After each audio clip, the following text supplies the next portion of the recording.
या मंडळी मासे खायला तर भिगवणची स्पेशल चिलापी तर कोणाकोणाला आवडते किंवा कोणाकोणी खाल्ली नक्की कमेंटमध्ये सांगा।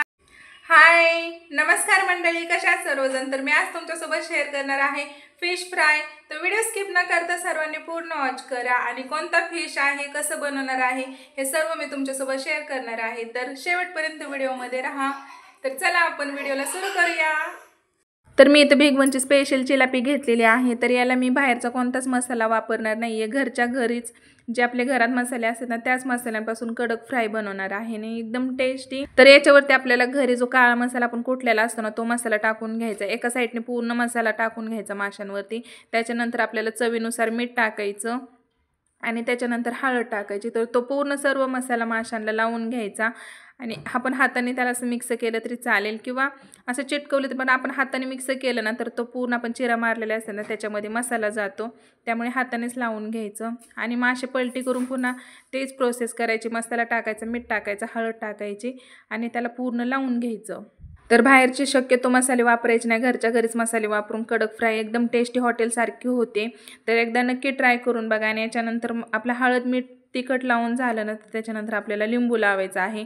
लिंबूने सर्व मसाला असं पसरून घ्यायचा आणि लिंबू पूर्ण रस त्याच्या आतमध्ये गेला पाहिजे अशा प्रकारे लिंबू लावून घ्यायचं, जेणेकरून माशांमध्ये जी उष्णता असते ना तर ती कमी होते, हीट कमी होते आणि आपल्याला त्रास पण होत नाही। तर अशा प्रकारे सर्व लिंबू लावून घ्यायचं, आलटून पलटून सगळं लिंबू लावायचं। शक्यतो रस वतला तरी चालेल। आतल्या बाजूने लिंबू लावून झालं ना तर आतल्या बाजूने आपल्याला रस वतून टाकायचा आहे लिंबाचा। तर अशा प्रकारे सर्व करून घ्यायचं, लिंबू लावून घ्यायचं। लिंबू जेवढ्या प्रमाणात लावाल तेवढं माशाला टेस्ट पण येते आणि आंबट तिखट अशी टेस्ट होते। तर शक्यतो लिंबू लावायचंच आहे आपल्याला। तर असं मिक्स करून घेऊया।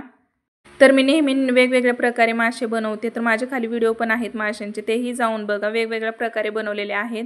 तर भिगवण चिलापी बनवण्याची पण खूप जास्त पद्धत आहेत, पण मी ही वेगळ्या पद्धतीने बनवणार आहे।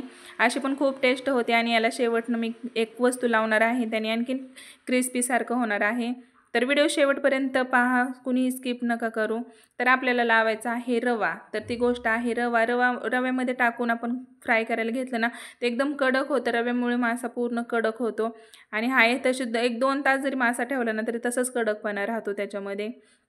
तर अशा प्रकारे नक्की ट्राय करून बघा। तर आपला मासा पूर्ण मसाला लावून रेडी झालेला आहे। तर मी तेल गरम करायला ठेवलं आहे, तर हा मासा मी तेलामध्ये सोडून घेते। तर व्हिडिओ स्किप न करता पूर्ण वॉच करा। तर तेल तापलेलं होतं आणि मासा मोठा होता म्हणून मला कॅमेरा ऑफ करावा लागला आणि मासा टाकून घ्यायला लागला। तर असा मासा टाकलेला आहे। जास्त कढईमध्ये तेल ठेवायचं आणि मासा तळायला ठेवायचा, जेणेकरून मासा एकदम कडक फ्राय होतो। तव्यामध्ये केलं ना तर कडक फ्राय होत नाही, असं तेलामध्ये मासा टाकून केलं ना तर खूप कडक होतो। तर तुम्ही पाहू शकता किती कडक मासा झालेला आहे आणि खायला एकदम टेस्टी भिगवणचे स्पेशल मच्छी असतात ना तशीच टेस्ट राहते, कारण आम्ही भिगवणच्या साईडच्या असल्यामुळे आम्हाला मासे कसे बनवायची सगळी ट्रिक माहिती आहे। तर मी दुसरा मासा तसाच घेतलेला आहे, त्याला पूर्ण मसाला लावून घेतला होता, त्याला रवा लावून घेते आणि हा पण आपण तळायला ठेवते। तर अशा प्रकारे मी सर्व मासे तळून घेणार आहे। तर आता मी अख्खे मासे का ठेवले आहेत, कारण छोटे छोटे मासे ठेवले आणि त्याला कडक करायला गेलो ना तर काहीच मास राहत नाही, त्यासाठी असे अख्खे मासे ठेवलेले आहेत। असे अख्खे मासे ठेवले ना तर मग मासा कडक जरी झाला ना तरी त्याच्या आतमध्ये मास राहतो आणि तसंच आपण कट केलेले मासे असतात ना तर त्याच्या आतमध्ये मास राहत नाही। पूर्ण कडक झाल्यानंतर त्याच्यामध्ये एकदम मास राहतच नाही माशाचा, त्यासाठी कधी पण असे पूर्ण अख्खे मासे ठेवायचे आणि तेलामध्ये तळून घ्यायचं।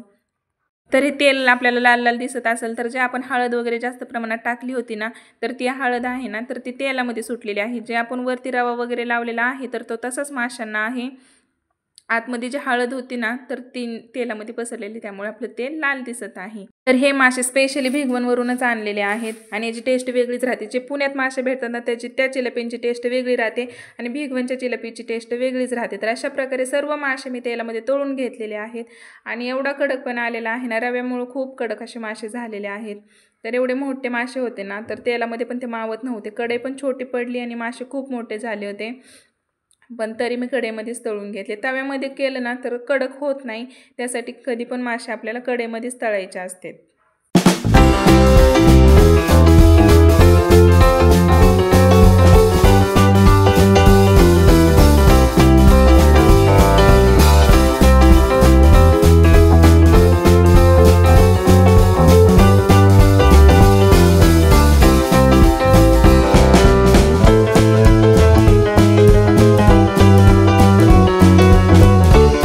तर फिश फ्राय पूर्ण रेडी झालेली आहे. तर कशी वाटली नक्की कमेंटमध्ये सांगा आणि अशाच नवीन व्हिडिओ पाहण्यासाठी माधुरी विटकर या चॅनलला नक्की सबस्क्राईब करा आणि अशाच प्रकारे माशांची व्हिडिओ भरपूर मी अपलोड केलेले आहेत माझ्या चॅनलवरती, तर तेही जाऊन बघा.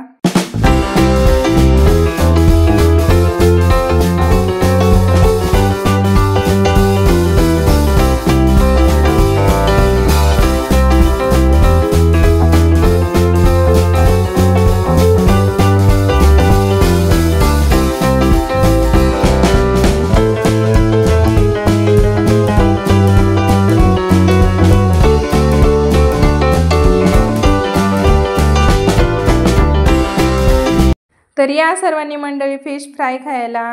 तर एकदम अशी भन्नाट अशी हॉटेलसारखी टेस्ट झालेली आहे. वा, एकच नंबर. तर व्हिडिओ आवडल्यास नक्की लाईक कमेंट शेअर करायला विसरू नका. तर अशाच नवीन व्हिडिओ पाहण्यासाठी माधुरी या चॅनलला नक्की सबस्क्राईब करा.